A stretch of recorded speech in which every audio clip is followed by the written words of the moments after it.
When I find myself outside of the great city of Omaha, people ask me all the time, what is it like in Omaha, Nebraska? And I always say the same thing. How do you feel about STDs?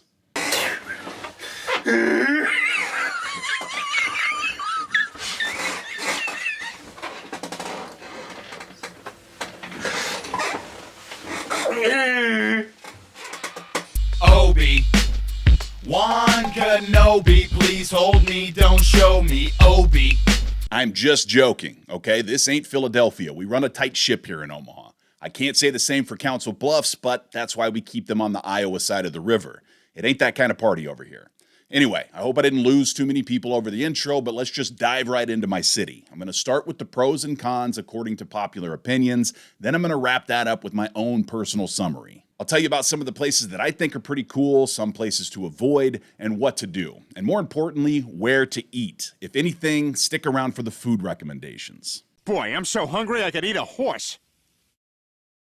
There are enough videos of Omaha out there posted by real estate agents that cover the basics. Anything that you can pull up on Google. These are pretty much the pros and cons based on popular opinion. Pro, cost of living. Omaha's pretty cheap. The cost of living remains lower than the national average, particularly in housing, which makes it an ideal place for young professionals, families, and retirees. Con, Omaha is not sexy. No mountains, no oceans, no gorgeous valleys or waterfalls. There isn't much to look at while sitting on the deck of your cheap house. And you'll pay a hefty tax on that house as well. More on that later, though. Pro, job opportunities. Omaha is home to several Fortune 500 companies like Berkshire Hathaway and Union Pacific, but there's also a robust job market, especially in finance, insurance, and transportation. Unemployment here is lower than the national average. It is easy to find work in Omaha. Con, schizophrenic weather. Have fun driving to that job on icy roads full of potholes after you've already spent an hour shoveling snow out of your driveway, only for you to get back home later in the day and be blocked out of that driveway because the city plows took all the snow from the streets and put them onto your property. Pro, we have a cool zoo. The Henry Doorly Zoo is renowned for its habitats like the Desert Dome, which is the world's largest indoor desert, the Lead Jungle, which is the largest indoor rainforest in North America, and an awesome aquarium. It's been ranked as the world's best zoo by TripAdvisor. Con, other entertainment options. After you go to your annual zoo visit, what's next? Anyone accustomed to big city life might find Omaha limited in terms of nightlife, high-end shopping, or diverse entertainment options. Boring! Pro, community feel. Omaha has a strong community spirit and is known for its Midwestern hospitality. Most of the people around here are nice, really nice.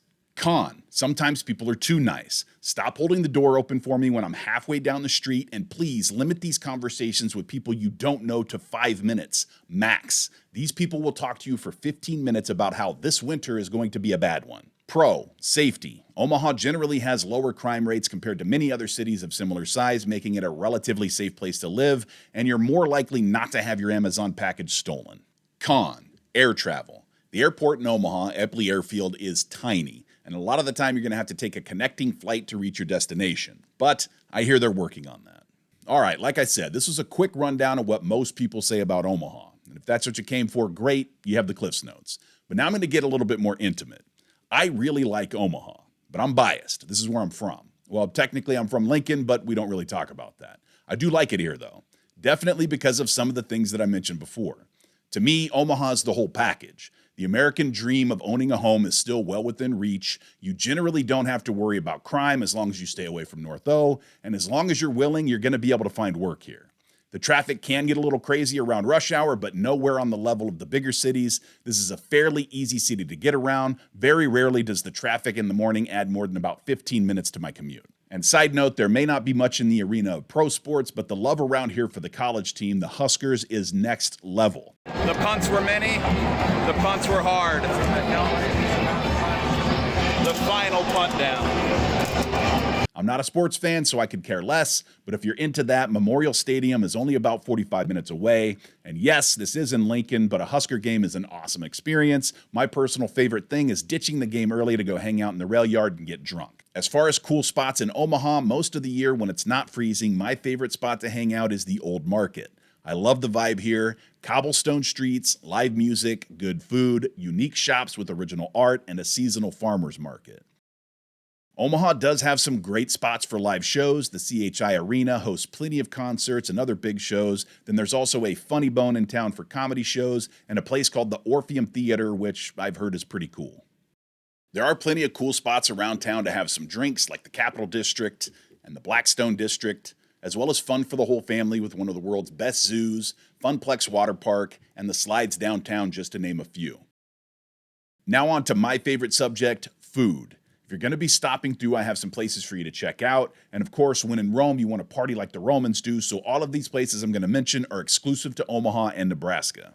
Starting off with the Drover, located at 2121 South 73rd Street. Excellent burgers, sandwiches, and salads for lunch. The steaks are great, but the prime rib is phenomenal. They're known for their unique whiskey marinade. This place is great, but it's expensive. Johnny's Cafe, located at 4702 South 27th Street, prides themselves as Omaha's original steakhouse, and it's been around for a little over 100 years because they know what they're doing. Steaks are on the pricey side, although not as expensive as the Drover, and they have a reasonably priced lunch menu with some great sandwiches. The Old Mattress Factory, located at 501 North 13th Street downtown. This is my favorite spot for lunch. There's nothing super unique about the restaurant. It's an American food menu bar and grill, but the food is always fresh and good. My favorite burger here is the Maverick Burger. They also have a great Reuben sandwich, which was invented in Omaha, by the way. And my favorite entree is the chicken Alfredo, but I insist that you try the steak bites.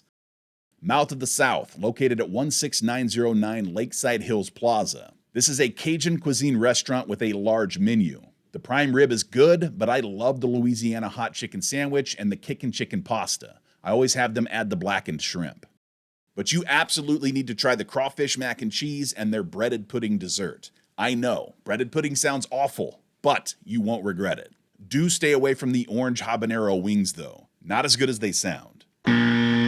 As far as Mexican and Chinese food goes around here, don't get your hopes up. I'm sure that there's some places around town that I just haven't found yet, but for the most part, they all pretty much just taste the same. There is one Tex-Mex place I found that I do like though, a place called Roja Mexican Grill located at 17010 Wright Plaza.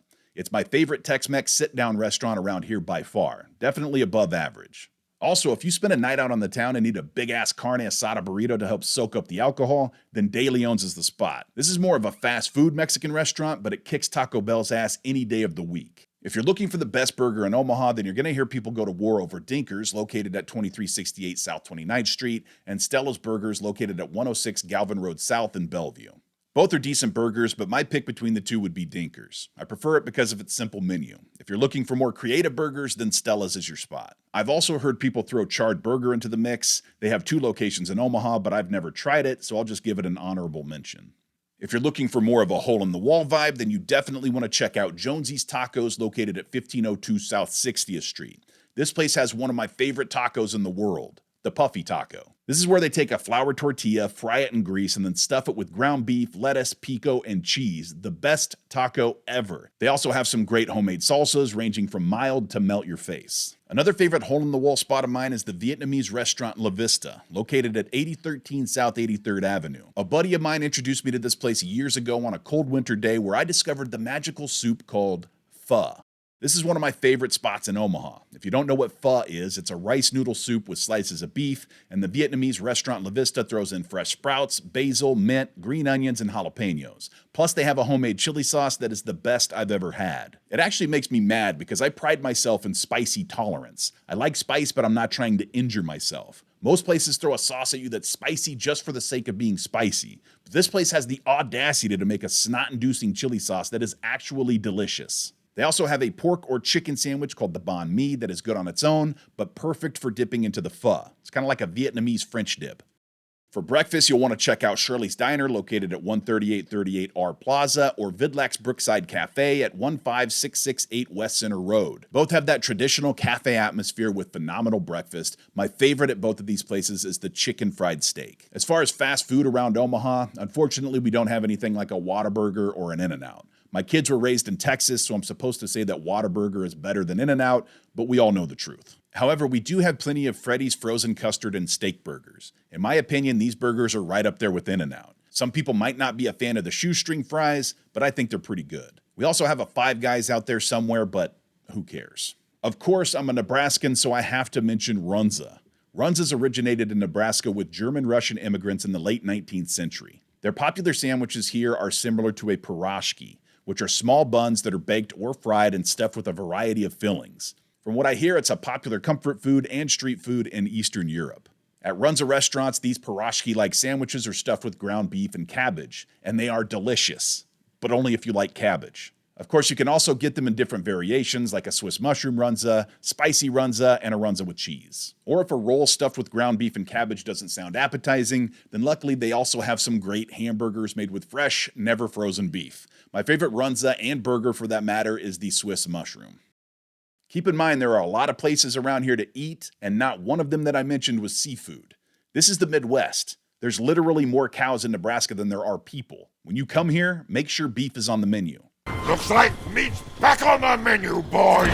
Now I'm going to wrap this up with my biggest complaints about Omaha and Nebraska. If you're thinking about moving here, then these are some things that you might want to consider. This state does not like change, even when the culture is changing and something is very popular. A couple of recent examples of this would be the legalization or at least the decriminalization of a popular green plant and allowing casinos. While Nebraska has finally started allowing some forms of gambling and are in the process of opening some casinos around the state, it took 53 years to catch up to Iowa.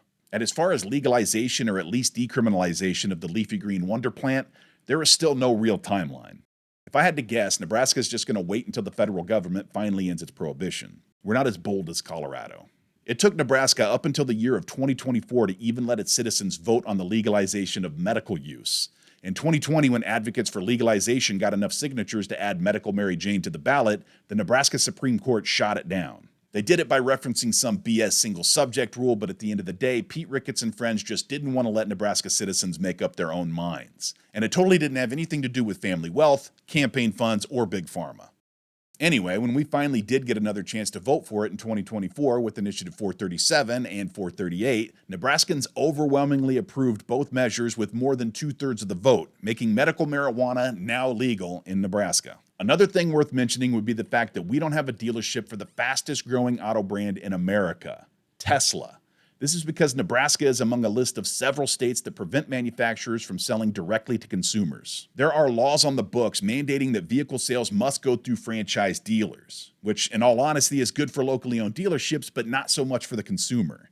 These are basically laws that make us pay more for a vehicle by legally ensuring that you have to buy your vehicle through a middleman.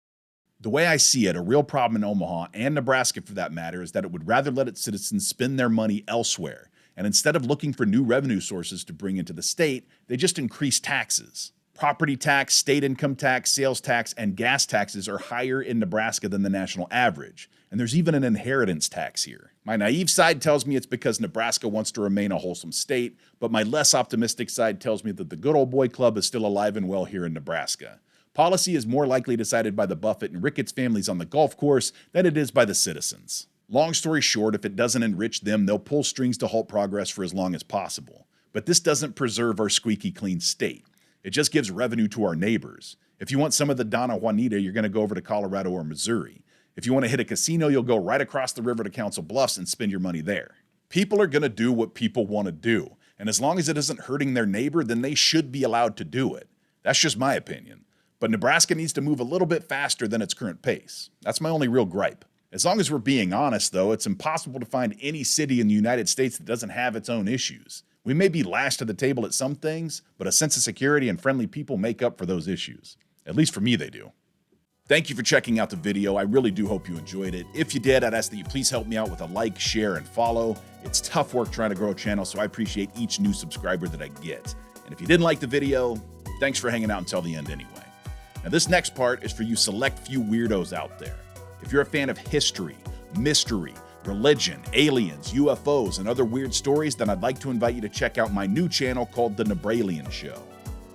Are you curious about a possible extraterrestrial religion? How about a real-world matrix? Or evidence of alien life? These are all episodes you can check out now on the NebrAlien Show channel.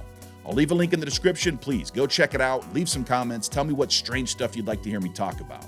Thanks again for watching the video. Be sure to check out the NebrAlien Show and take care of yourselves out there. We'll see you. You made it. Awesome. I ride a hippopotamus. I ride a hippopotamus. You can ride my hippopotamus. You